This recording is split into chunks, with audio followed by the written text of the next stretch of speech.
Salam hormatly vatandaşlar. Şu gün 2024 yılın 23 Mart heplerinin şenbe günü. Hoş geldiniz demokratik opozisiyanın platformalarına. Hormatly vatandaşlar, ine şu gün bir yürütülüşlerini efir ediyen Moskvada ulu teröristik akt oldu.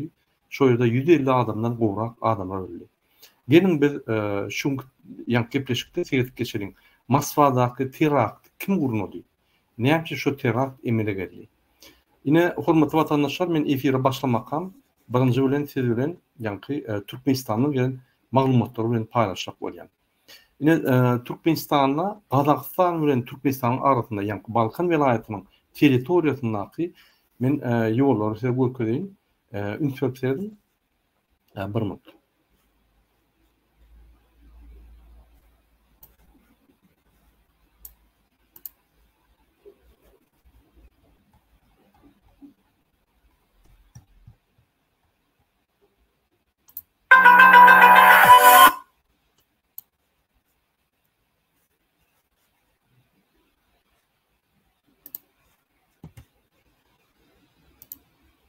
Yine ünsürün hormatly vatandaşlar bir minut.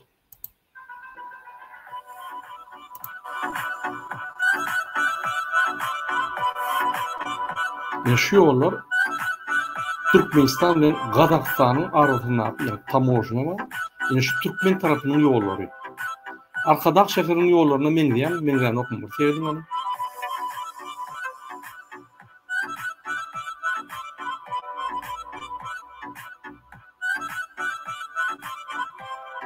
Yine Türkmenistan.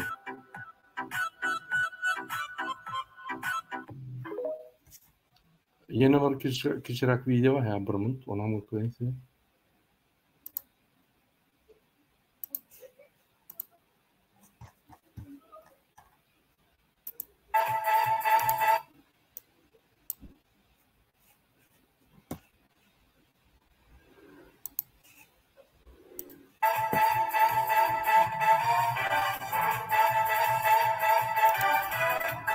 Yine Gurbanlı'nın Türkmenistan'ın şuraya yollar var.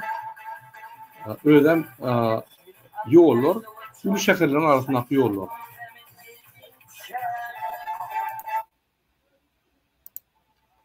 Yine hormatly vatandaşlar. Ulu yan şehirlerin arasındaki yollar şuraya.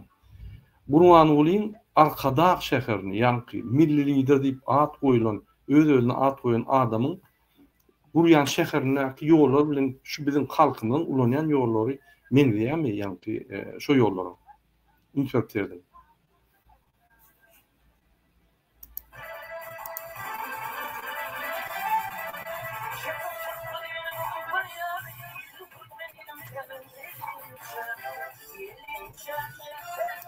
Ine şoň üçin bir topar adam awariýa düşüp ölýär, her düşürýän ýollardy. Ine şu adamlaryň can sağlığını korumak için şu yollar düzülmeli. 32-33 yılda şu yollar yine şu dereceye geldi. Diktatörler halk bilen işi yok. Yollar bilen işi yok. Halk için hiç taat etmen. Gaýdyp şu Balkanlaky baýlykları ogurlap, nevit gazyny ýa-ni çıkarıp daşına satıp yine Türkmenistan pullaryny diýen öz arkadan şäherine giriyor. Yine bizim iki koşadırnyň arasyndaky milli liderimiň alyp barýan siýasaty şu.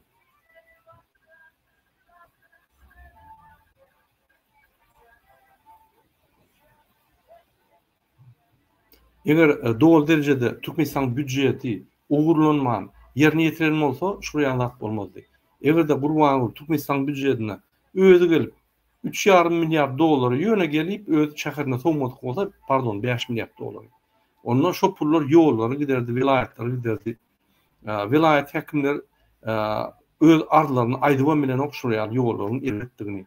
Gurbanly baranna şu ýollardan geçen ok, vertolyot var ya. Serdarym soraýar. Yine biz görkezmeli bolýar, ýa-ni Serdary we Gurbanly Berdimuhammedowa kemçilikleri ve şu ýollar oňurlar diýip biz pikir edýäs. Yine 17 ýylda ýa-ni Gurbanly siýasatynyň gazanan üstünlikleriniň biri ine şu ýollar. Ünsürün. Ýolam del bu uğur ödem iki tane şäherin arasyndaky ýol. Mana kamyonlar ýa-ni traktlar geçip ýatyr şu ýollardan, tirler. Lekkaboy maşinlar näme geçýänini bilemok. Ine şoň üçin adamlar ýagny şo lekkaboy maşin geçenine maşinler döwülýär, pul harjatlar köp bolýar. Oňa gurbanyň oňlen işi ýok. Hormatly vatandaşlar, gepleşigime dowam edelim. Inni bolsa men size başga bir videolar okuyjak. Bir minut. Video diňe şoda. Ine Talkuçkuda yerleşen Altın Asır markette ýagny Gündoğar bazarının 150-nji Naves marketinde ýokary sort unlar arzan bahadan satylýar. Haltasy 300 manatdan, kilosy 6 manatdan. Men sizin hemmeňize haýyş edýän şuraya arzan bahadan un satylsa barıp alyň. Ine şu adam, ýani häzir men videomy okudum. Gelin maşina wagtynda un badiýa, şu bahadan Türkmenistanda un ýok. Ýöne ine şuraya Gurbanoğlu emhemenin üstünden satçylara dawleny edip şuraya arzan zady ba ýani marketden ýolbaşary käbir tabarlaryny arzan satdyrýardy, azajyk meçhul satdyrýardy. Ine bahalar ýani el ýeterlikli diýip döwletler bizim halkymyza alýar. Men öňem aýtdym. Gurbanoğlu häzir şeýle diýär. Her zat edin halky saklan, häzir üstüňize dolar ýagdyrýan.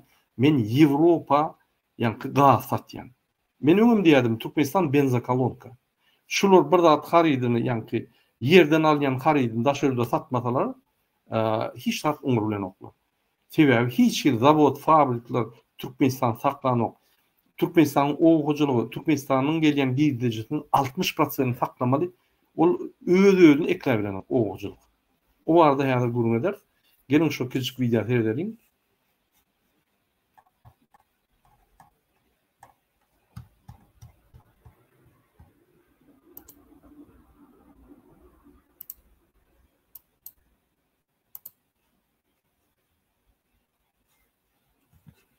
Bir minut.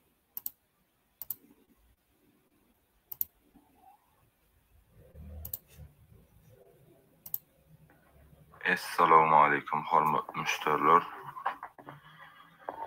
we sowdagarlar. Sowdagarlar, men siz bilen konkurendam däl. Ya oýnam edemok, ya men oýna da giremok. Ina mukaddes orada aýymyz ýetip geldi. Emma men oradamdan kabul bolsun.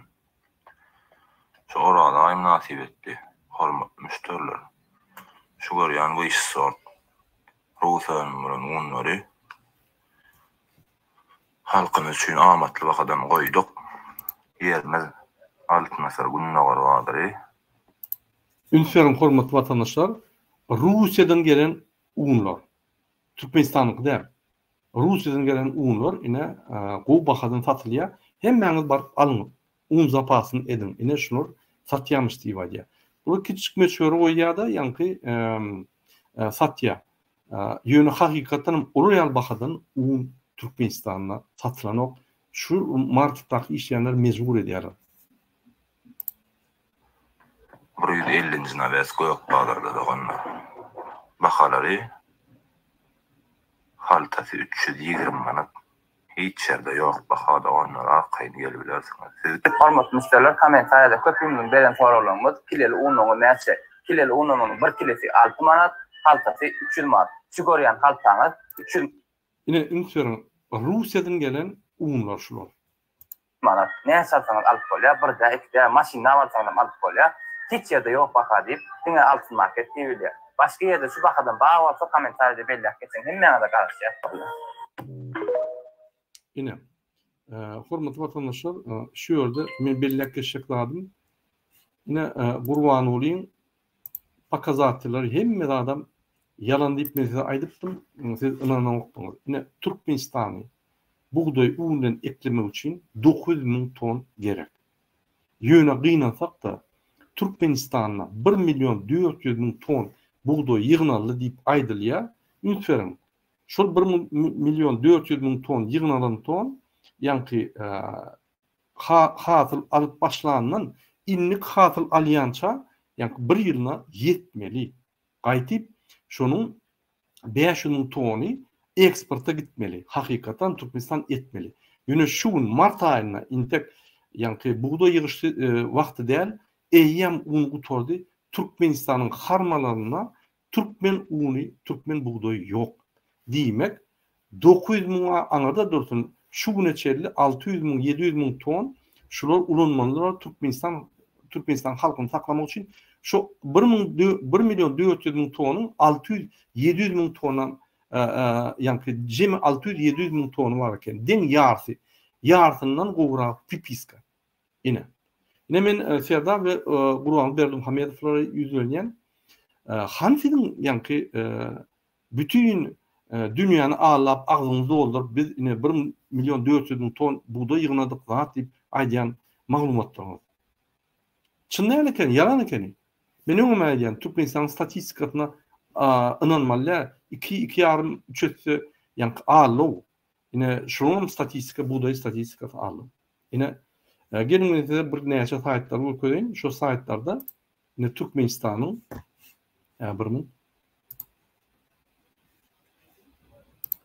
yine ünsel tertemiz hormatlı vatandaşlar. Türkmenistan 1.400.000 ton pşenitsi yani buğday yığınadı. Ödem 690.000 gektar yerlerden. Yine başka bir sayt idea yine Türkmenistan 2023 yılda Türkmenistan'la 50% buğday peteler yine 1.400.000 ton yığınalmalı.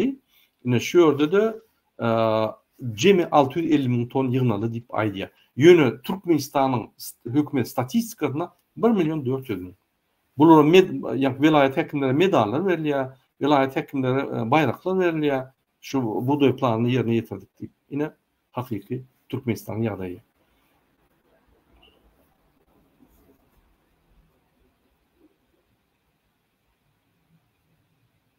Yine şuraya yadayı özümden görüp bilirsiniz, okap bilirsiniz. Yine şu Asya Marginkeze deyip Kazakistan'ın saytına şuraya malumat veriliyor. Men hem şu saytları okuyan Türkmen portalının saytına 1.400.000 plan yerine getirildi. O yalan malumatlar olur. Mütemmeller. Yine hormatlı vatandaşlar buğdayın yağdığı şeyle hem Türkmenistan'ın malumatlar şeyle. Şunun için Gurbanul Haydar yine Avrupa'dan menüsünde dolar yağdıran deyip hükümet alıyor. Hükümette işleyen vice-premier ministerler, orunmasarları ve yolbaşçıları ayyan. Gurbanul bankrot, pul yok. Kazakistan'ın un buğday alacak deyip aytti, allı berge battı tüle bilen ok. Indi Ruslara haş edip, şu yerden Ruslardan getiriyor buğdayları. Japonya'dan ağlap kardallı hadır. Japonya'dan Türkmenistan yine de batırıp, Japonya'dan bir neçe 100 milyon dolar kardallı. Vaxtlayınca saklar yani. O karlaran vermeli. Hem yerden kardalıp, ya da Singapur'dan alacak bolup diyor karları. Dünyada ılgıya yaraş etmeliyedir. Yani hükümette işleyen mittaka adamlar ılgıya dünyadan kardalıp Türkmenistan saklar yani. Türkmenistan bankrot, pul yok. Yine Gurbanul'un 17 yılda alıp paran fiyatı ral etti, at çaptı, tigir sürdü, yani itlerle gezdi, itlerine köşkler vurdu, atlarına köşkler vurdu, pişiklerine, itlerine yani statuyalar koydu. Hem medad etti, öz prezident vazifesini yerine getirmedi. Yine Türkmenistan krizi girdi. Çünkü kriz, bir yılda dönen kriz değil, yılların devamında şunu koda gelen kriz. Yani şunu üstüyorum. Şunun için ben her vakit aydayan Türkmenistan'ın Berdimuhamedovlar bilen geleceği yok. Bular benza kolonka öldürür Türkmenistan'ı. Dine şu yerden qadıp alıp satıp yani markete döndürdü Türkmenistan'ı. Her bendinin yani qadın nevdin bakalar aşağı olsa Türkmenistan bankrot. Yukarı gazla azıcık yaşak bile. Yönü her vakt ağır ya qatağır yağday olur. Güzel günler bolmaz. Şunun için men şunu ayırmalı. Türkmenistan'ı öňe itelemeli. Täzeden saýlaw geçip, täzeden bir ýol boşlar saýlap öňe gitmeli. Bizim başga lazımdy ýok diýip sen düşünýär. Hormatly vatandaşlar, biz çykyşymyzda dowam edeli. Ine inniki maglumatlary Moskvada bolan terakt. Dün 20. martda akşam Moskvada terroristik akt boldy. Moskva şäheriniň gapdalyna gelişen Crocus City Hall ýa-ni merkezine terroristik atak boldy. Birinji bilen men şu ýa-ni videolar görkezmäkem şu ýerde 150 adamlar öldü. Men hemme ölen adamın hossalarına öz gynanjymy bildirýän we türkmen halkynyň gynanjyny bildirýän terrorist aktlar nihaýat döwletde bolsa da erbet zat bolmaly zatlar biriniň janyny mahrum etmek Allahdan başga adamyň haky ýokdur. Şoň üçin biz gynanjymyzy bildirýär. Gelin men bir näçe videolar görkezýän şu mesele boýunça we özüm kommentarlar berýän we soňunda bir netije çykardy. Şu zatlar nämen esasyna boldy we kim günäkär şu terroristik akt bolandy.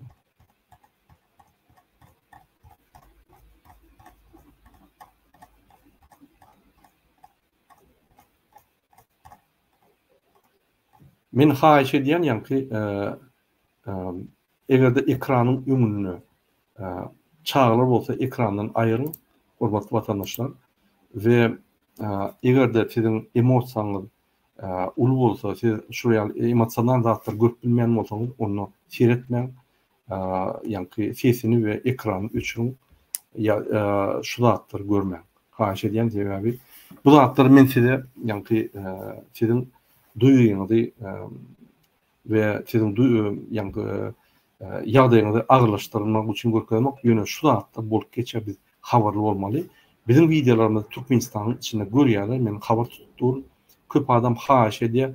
Durman çykyşlaryňyzy dowam ediň barada. Siz bize habar ýetirýäňiz biz görýäs. Biz hem habar ýetirýäs, hem siýasat düşündirýäs, hem jemgyýeti üstürýäs. Şu çykyşlarymyzda. Biz bir toparda diýär. Diňe habar beremiz. Gelin seyredelim. Yine men ýöýte ýa-ni aldym. Şu ýer bolup geçen dağıtlar görkezmek üçin. Yine şol Crocus City Hall'una teröristler girip barınjy adamlar atıp ondan zala galyp şöyle bir konsert bolmaly, şu zala galyp şu ýerde pajar edip şu ýerde adamlar atdylar. Yine pajardan soň bolan suratlary. Yine şu uly Moskwanyň gapdalyna ýa-ni Kalçy boýdan aňarda ýerleşýän bir Crocus City Hall diýip bir uly market merkez. Yine şunun içi ulu zalyň ýanynyň içi yine şu ýerde ýa-ni şu gapsynyň warzony ýa-ni yararlı banditler geçip teröristler yine adamları öldürdüler. Yine şunun içi ulu center'ın diňe baran. Yine ülkenin hormatly watandaşlar adamlar giyirip ýa-ni teröristler şu aşağıda görýäňiz teröristler giyirip ýa-ni adamlar atýarlar.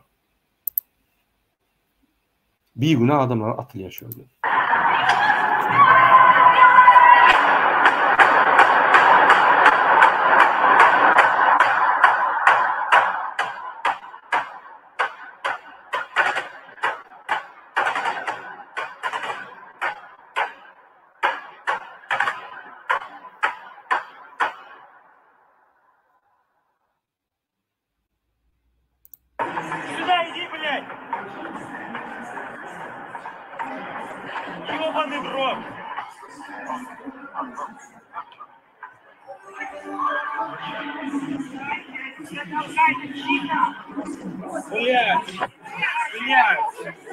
Паника, паника!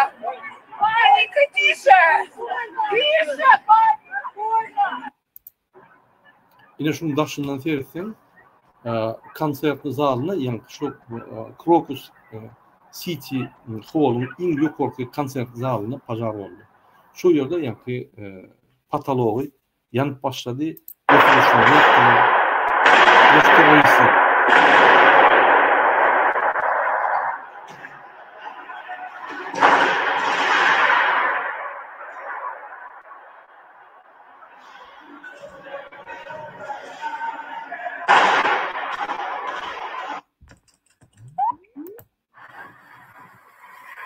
Daşdan öňe şu bina ýanyp durup, daşdan görüp.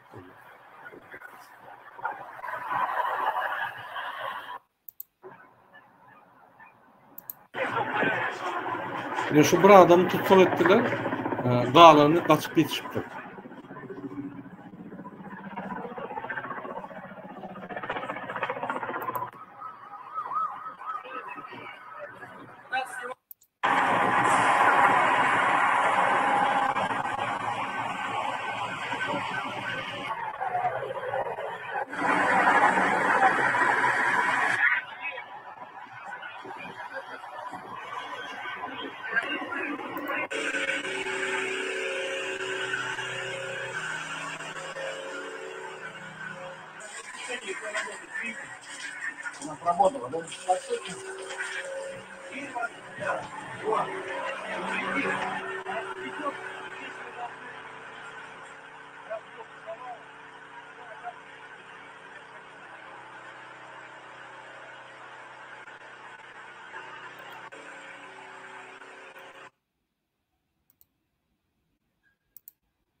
Стреляют из автомата.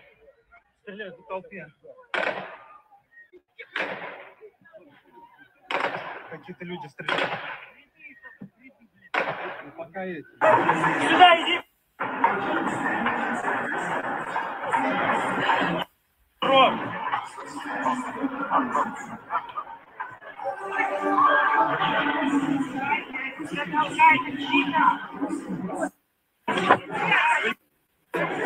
Паника, паника! Паника, тише!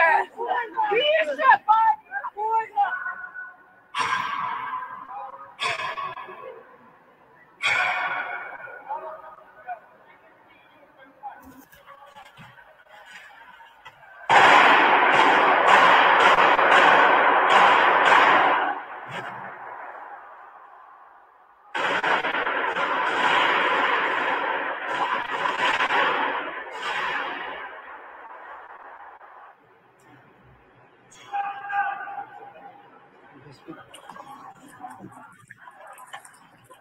Твою мать, они там бегают.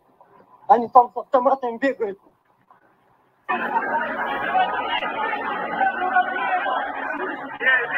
закрывайте! Не закрывайте!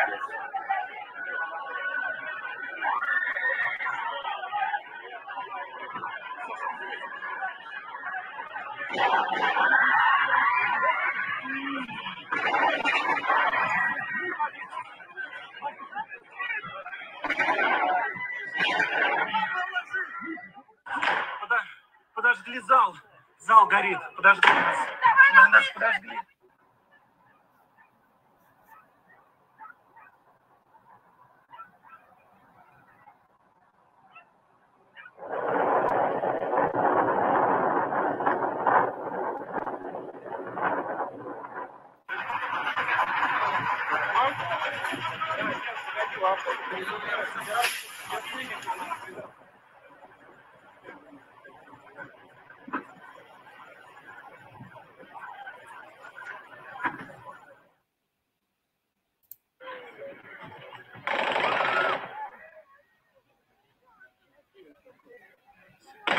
Стреляют из автомата.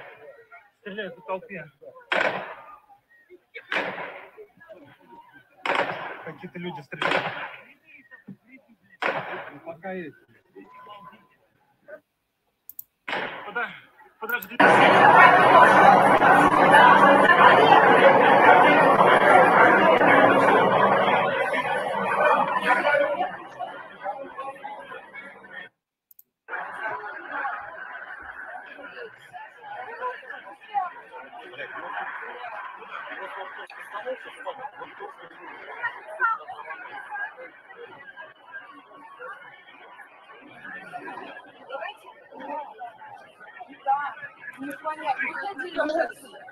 Перелази, говорю.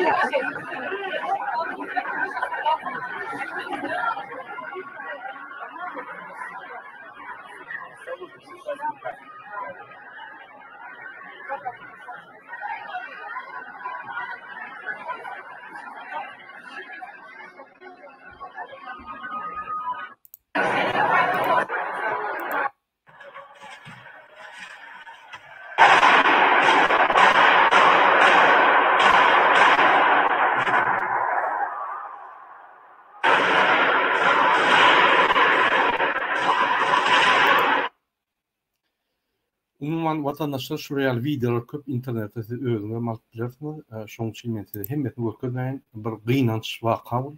Şoň üçin biz efirimiz dowam edelim. Yine hormatly vatandaşlar şuraya bir topar sorular var. Şul teröristik akt boyunca şul Crocus City Hall'a 5 tane adam gelýär maşinli, yaragly. Siz bilýäňiz Moskwada häzir her gatdala her köçede ýani iki topardan ibaret, iki adamdan ibaret bolan topar, üç adamdan ibaret bolan topar patrullar we aýlanýan sen yarag bilen geçip bilmeýän. Ine şular yaragly bar ýa. Şol Crocus City Hall'na girende ýani ýürüýte ýani magnitny skatel bar, ýani yaragly bolsa ýa bıçağı bolsa barlap ýörer ýaly. Hiç saat yok. Bular ýani ahranasy yok. Ýir gidipdiler arqyn avtomatlaryny açyp zat edip atyp başlapdylar arqyn. Şu wagtda security yok. Bu näme bir ýani belli bir netije getirip bilýär. İkinci bolan bir geň görmeli zat.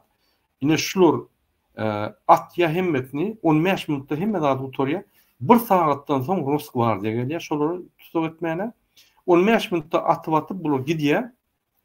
Ondan Ukraina tarap gidipdirler diye Bryansk diyen bir şehre 250 kilometre geçip şular arqyn ondan tutulýarlar. Şul adamlar. Olan täjikler ekeni. Yani häzirki versiýa boýunça täjikler. Indi şul adamlar näme sebäpli şul teröristik akt etdiler? Näme çip etdiler? Şoň üstüne häzir işlenip otur versiýalar köp ýöne. Ine 3 tane versiýa bar. Birinji versiýa şoň öldüler ama biz pul aldyk, biz pul berjek diýdiler, biz şoň üçin etdik diýe. İkinji versiýa igilip ýani fanatični religiýan ýani fanatik ýagdaýyna islam dininiň fanatik toporunyň ýani wekilleri diýip aýdýarlar. Üçüncü versiýada ýani şol Ukraina şuraya teraktary etdi diýip aýdýarlar. Yine şuraya versiýa bar. Eger şu Ukraina eden bolsa biz Ukrainanyň ýani Kiýew'nam, Odessa'nam ýatyrýar, ýani şäherini bombalap ýatyrýar diýip Putin diýem we onuň ýanyna Medvedew çykyş edip aýtdylar. Gepim tümekleri şurada Ukrainany oşak bolýar. Men Ukrainany gora ýaly men işim ýok. Ukraina bilen Rossiýanyň arasyna gurş, uluň arasyna gurş. Ýöne Ukraina üniteren bolsaňyz Rossiýa şäherlerini ýani bombalasa da Ukraina diňe infrastrukturany bolmaly. Diňe ýani harby obýektleri ýani şolara kömek edilýän infrastruktura, newit gaz, elektroenergetik infrastruktura ýa şu ýerde newit gazlar, tanklary diýe, benzinler, kerosinler, samolyotlar diýe şoň üçin bombalýar. Ýani halky bombalanyp Rossiýanyň bombalaýşy. Şoň üçin Ukrainanyň arkasyna bütün dünya gurumalar dur, bütün dünya döwletler dur. Eger Ukrainada Rossiýa bombalap başlasa, ona kömek gelmey Ukraina utulýar. Şoň üçin şu versiýa bir hili geň görülýär. Şu bir günlükde hakyky versiýa çykar ýöne. Bir versiýa bar, ýani FSB gurulan, ýani ýürütülüşdirilen terror akty. Öňüm Beslan idi, öňüm bir näçe ýani teröristik aktary jalary ýardy FSB. On bellisi ýok, häzir bellisi bolar. Şu bir näçe ýöne. Men diýjek bolýanlarym şu babatda Rossiýa häzir uly bir betbaççylyk ýyp dur.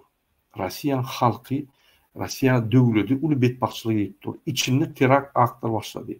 İçinde uruş ýaýam gidip başlady. Rossiýa başga döwletde Ukrainada uruş ýok. Rossiýanyň ýagdaýy agyr. Rossiýa bilen argatdan şaklayan döwletler petip başlady. Rossiýa bilen diňe gurbanly argatdan şaklaya. Olaryň haridanlyar, olary ýani yaraglar berýär. O zatlar boýunça men aýratyn çykyşlar edem. Ine görür Türkmenistan Rossiýanyň guly, Türkmenistanyň ýolbaşçylary Gurbanly we Serdar Bikanyň ýagdaýda saýlaw setlerimizde ogurlap gelen adamlar diktator Putinin gullorşular. Şoň üçin diktatorlygyň arkyna diýe halkdan orkanyp arkasyna Rossiýa duýdy, öz halkyna genosid edýärler. Ine hormatly vatandaşlar, netijelesek şul terakt Ukrayna bir versiya Ukrayna esas versiya Russiyan versiyası, ikinci İgil, üçüncü şol yani centrın gurun adamın yani huzuz emlerinin adamı şun arasında razborkolu deyip aytacak boyalar. Bizim fikrimizce hazır Ukrayna berde bir yönü 2-3 günde şun üstadçılığa bizi görür.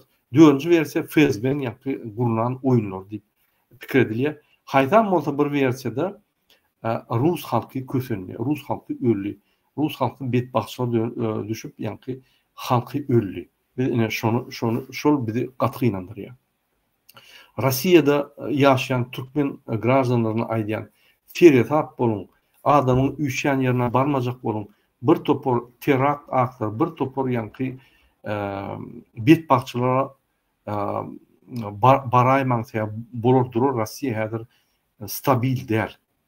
Hormatly vatandaşlar, ine men öz gysgaçyk videomu toryan, men sizin hemmeňize birinji bilen jantal arzu edýän, ine roza aýyny edýän dilegleriniz kabul bolsun. Bizim Allah'dan dileg edýär Türkmenistanyna yaşayan halka adalatlyk, asudalyk, azatlyk we baxt durmuş berdiýip biz Allah'dan haýyş edýär öz dileglerimizde Türkmen halkı azatlıkta yaşamalı. Türkmen halkı azat bolmaly. Türkmenistan hökman azat bolur ve bizim halkımız hökman suratda diktatorlardan diyinip azatlığa çıkar. Biz sonu çelli görüşürüz. Türkmenistan diňe öňe. Sağ olun hormatly vatandaşlar, inniki gepleşiklere çelli. Biz her wagt sizin ýanynızda bizim videolarymyzy paýlaşyň, bizim kanallarymyza ýazylyn, bizi gollaň, bize goşulun. Biz hükman görüşüp şu diktatorları ayırıp halkımızı azatlığa çıkarmalıyız.